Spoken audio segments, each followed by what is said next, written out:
Welcome back to Self-Love Ignited. Today on the podcast, it is a solo episode, and I am doing a breakdown of some of my biggest self-love lessons from 2021, as well as my intention going forward into 2022. Jump on in and have a listen.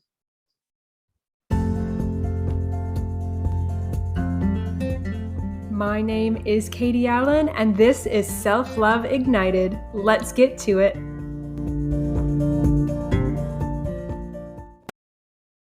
Welcome back to the podcast.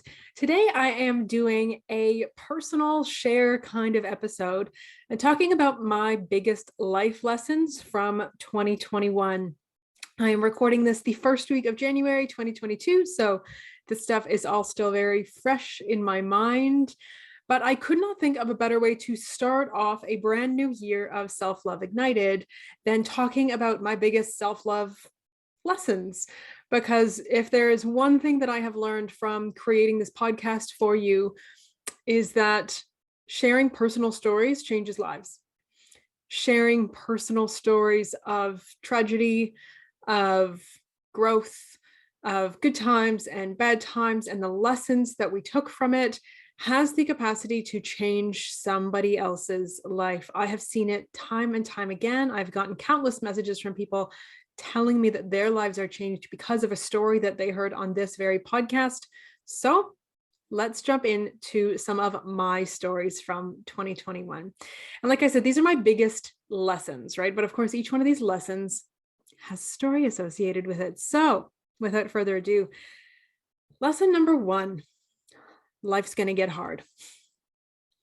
Life is going to be hard sometimes. And you have to go through it. You cannot avoid it. You cannot go around it. And if you try to run away from it, it will follow you. And this lesson, if you don't know what's happened in my life this last year, a very quick synopsis is that I ended a relationship, a long-term relationship with somebody who I loved very dearly. I ended that back in June, so about 6 months ago. For different reasons involving addiction, involving us wanting different things out of life. That also meant that I moved out of my home. I left my dog, who is kind of like my child. He's the closest thing I have to a child. I moved in with a friend for a while. I was in limbo. This was in Australia. I decided to come back to Canada, which is where I am now, to be with family for a while.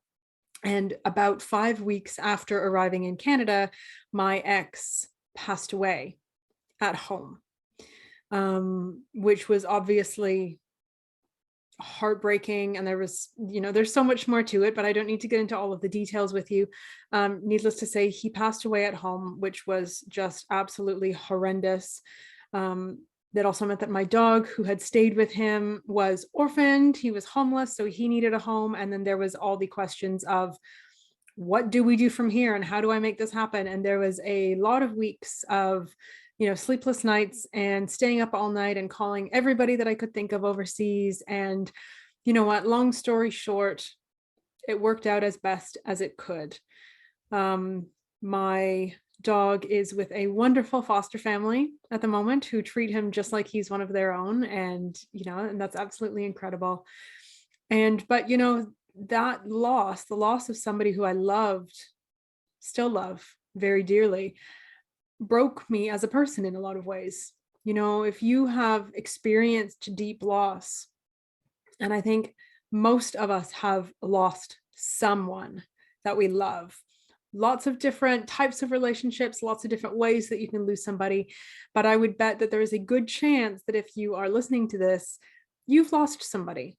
You have been in that place of deep grief and despair and just feeling lost and empty. And there is, a million and one different emotions that go with that. And that also went with a couple of really nice panic attacks for me. That I would not recommend. That did not enjoy that.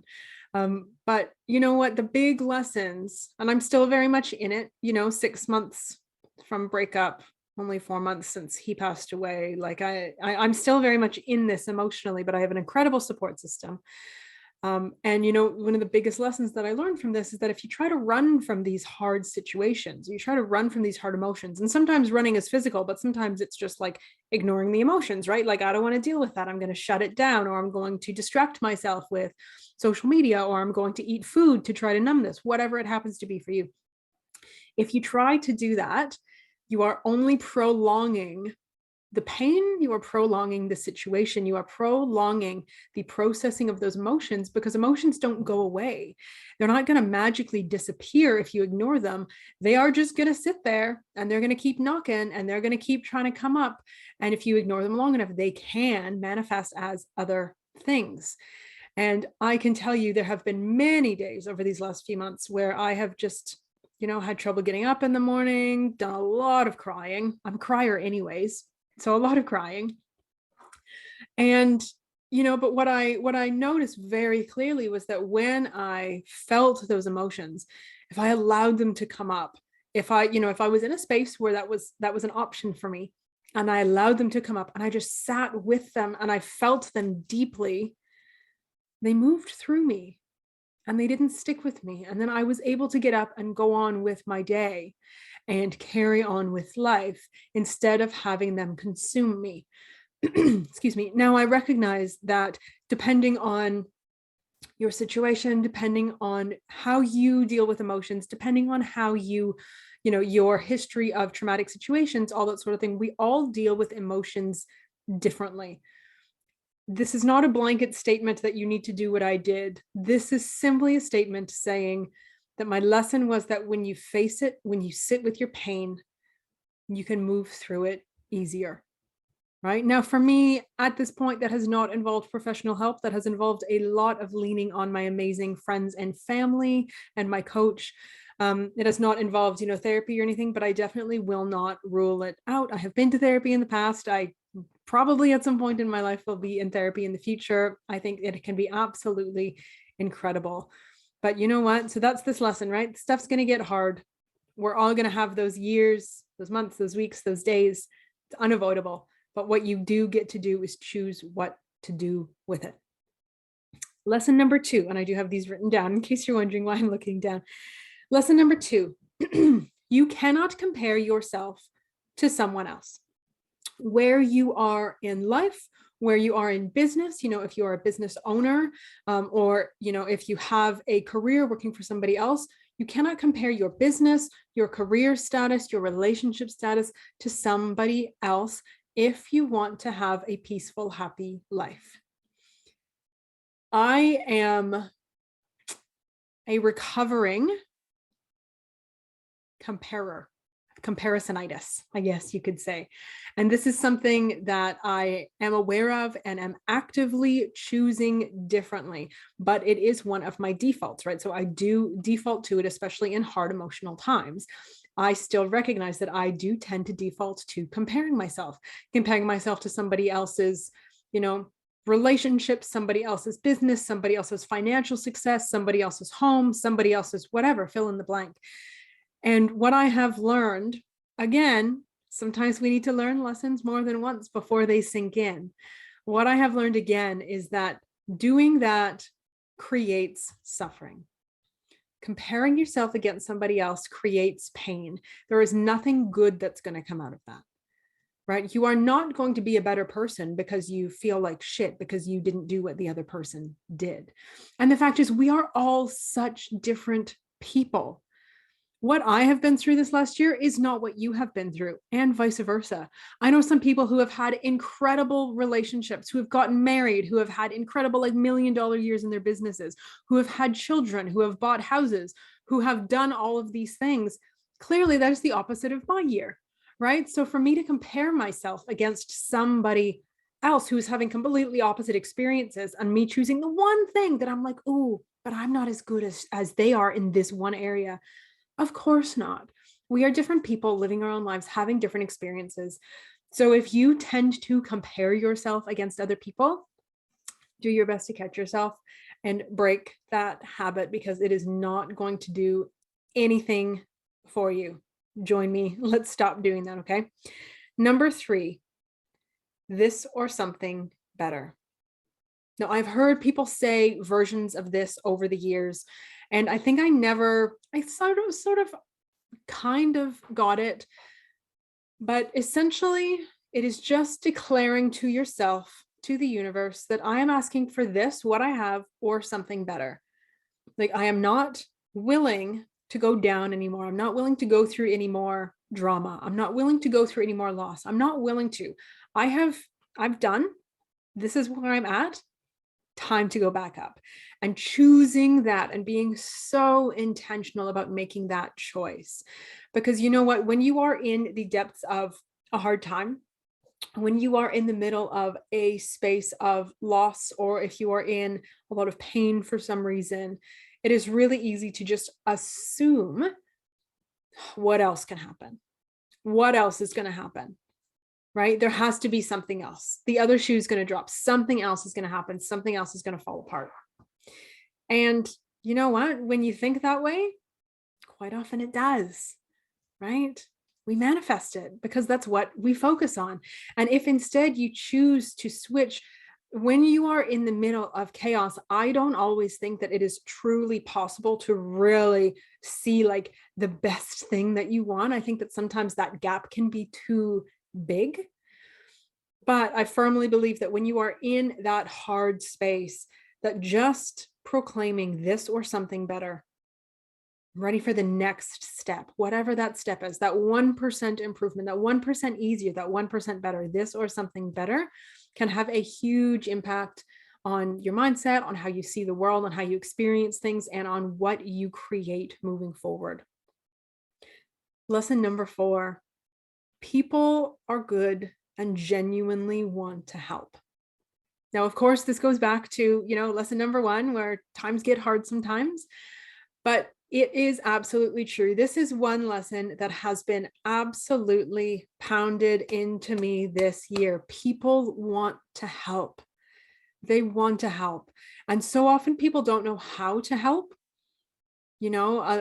Whether this be friends or family or acquaintances or strangers or coworkers, sometimes people don't know how to help. And that can be kind of an awkward situation. And sometimes it's not an appropriate place to offer help, right? Or to be helpful. But one thing that I have experienced again and again and again and again and again, when I show up as my real self, is people seeing me, honoring me, and asking in their own way, what can I do? How can I support you? How can I help you? I want to be there for you. I want to show up for you. And sometimes it's just knowing someone's there. Sometimes it is a hug, depending on COVID, of course. Sometimes it's a hug. Sometimes it's a cup of tea. Sometimes it is sitting down with a friend and chatting on the phone for an hour and just hearing about their life. This last year, I have solidified some incredible friendships from people I've known for years, and I have met some amazing people through Facebook, actually, quite a few, through this podcast, quite a few of my podcast guests, actually, who started out as complete strangers, and through real, genuine conversations have turned into people that I consider dear, dear friends. And overwhelmingly, the feeling, the energy that I have received is people saying, I'm here. Whatever you need, I'm here, in big ways or small. And I bet that if you look around in your life, you have the same thing. Sometimes it can be really hard to ask for help. Sometimes it can be hard to admit that we need help. But you know what? People want to help. They genuinely do. And when you allow somebody to help you, that creates connection unlike any other. And it's an absolutely beautiful, beautiful, beautiful thing. And last but not least, not last but not least, I snuck an extra one on the list. No, next one, number 5, the more I share my truth, the more connected I am to my community. And of course, that goes back to what I just said, right? About people wanting to help, but it's more than that. When I show up here on this podcast and share my truth, when I witness other people sharing their truth, their pain, their loss, their challenges, their lessons, their wins, and their celebrations, the good things, the amazing things. I have witnessed time and time and time again when people show up with that energy of authenticity and openness, that community absolutely flourishes. Because, like I just said, people want to help, right? So if it's like a hard thing, people are like, okay, what can I do? How can I support? Lend a hand, shoulder to cry on, cup of tea, whatever it is, right? I am here. If it's a good thing, people want to celebrate with you. Genuinely. Some people will be triggered by positive things. Absolutely. You know what? We've all got our things. We've all got our things. But overwhelmingly, when I show up in my truth and when I witness other people showing up in their truth, community flourishes. Now, community is one of my top values, and it is one of the things that I am intent on creating more of this next year. There's big plans coming to this space to create more community, but really, authenticity and community absolutely go hand in hand. And lastly, this one really is last. Accept the present and keep moving ahead. Now, what I mean by this is this idea of acceptance. And of course, when we're talking about self-love, quite often self-love and self-acceptance kind of go together, right? That's very common. But when you accept the present, accept what is, and you don't fight it anymore, that allows room for dreaming. That allows room for growth. That allows spaciousness to blossom into what's next.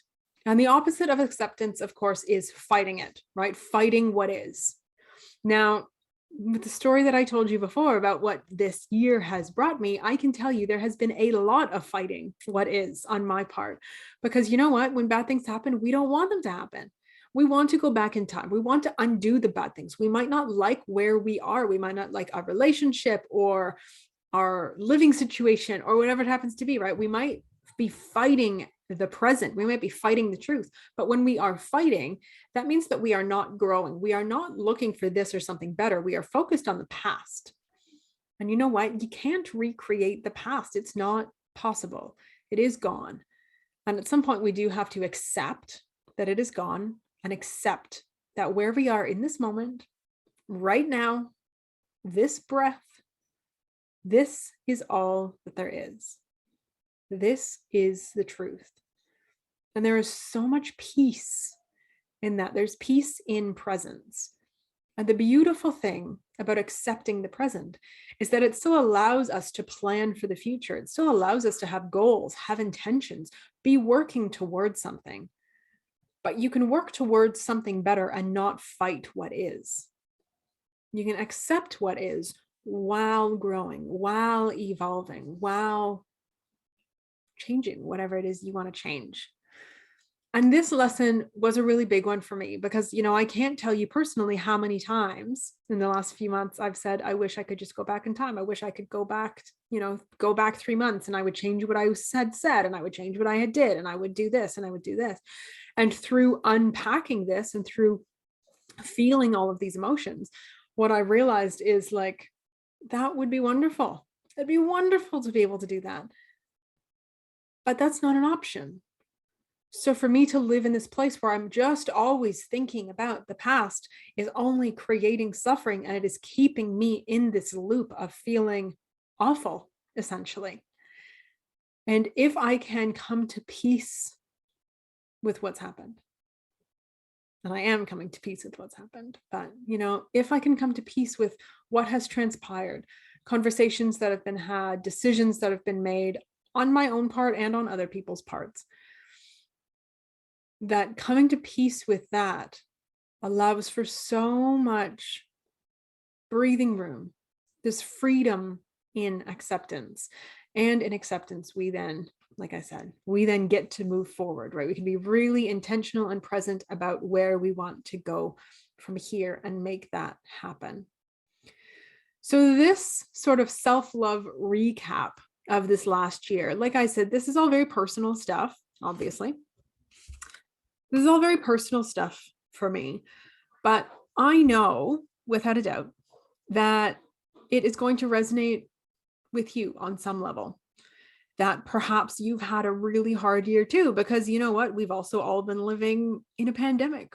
We've also all been living in a time where work is not normal and school is not normal and travel is not normal, right? Like, so layered that on top. I know that a lot of people had a really tough 2021 and a lot of people had a really great 2021, and there's nothing wrong with either. But I hope that listening to my story about both about what I went through, which, I sort of just scratched the surface, but I think you get an idea.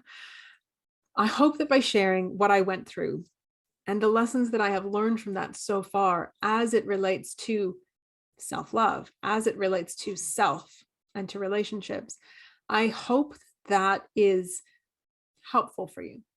I hope that there has been some golden nugget in what I've said today that is going to help you maybe learn something from this last year, or maybe be intentional about where you're going from here, right? Where you want to go in 2022. And on that note, I also just want to share my intention for 2022. Now, I've shared this in a couple other places, but it directly relates to all the lessons that I've learned, of course. And at the beginning of each year, I don't set New Year's resolutions. I don't believe in them for a variety of reasons. But one thing that I do is I set an intention and I choose a word for the year. Now, I've done this for many, many years now, and I find it really powerful. It's a simple practice, and it's something that I can come back to again and again and again. And the word that I chose for this year is rise. And I don't think it takes a genius to understand why I chose that word. But, I chose this word essentially because I'm ready to rise to this or something better, right? I'm not going any deeper. I'm not going any lower. No more loss. This or something better. What else is coming? It's time to rise out of grief, rise out of loss, rise out of pain, rise into prosperity, rise into joy, rise into more love, rise into that feeling of lightness and freedom and balance. That is where I'm going. And setting this intention for the new year, it's an energetic intention, right? This isn't like a physical thing of like me rising. Yes, I rise every day out of my bed, but it is an energetic intention. Rising. I'm going to raise my energy, raise my vibe. I am going to raise my emotional state, right? This or something better. So just wanted to sort of add that in there. I'm really curious if you have a word for 2022. I would love to hear it. If you set a similar sort of intention and choose a word or a phrase that you sort of come back to throughout the year, something that you can focus on, I would love to hear it. If you are watching on Instagram or on Facebook, I would love for you to comment below and let me know what it is. If you are listening to the audio version of this podcast, I would love to hear from you. Pop on over to either Instagram or Facebook, whichever one you prefer. I am at Katie Allen Coaching on both. I would love for you to pop over and send me a message. All right. What is your word for 2022? That is it for today. I hope that there have been some nuggets of wisdom. I hope that you feel inspired, uplifted, and that your life is just a little bit better for having heard these lessons. That is it for me today. Thank you so much for joining me. Have an absolutely beautiful day. Here is to you loving all that you are. See you next time.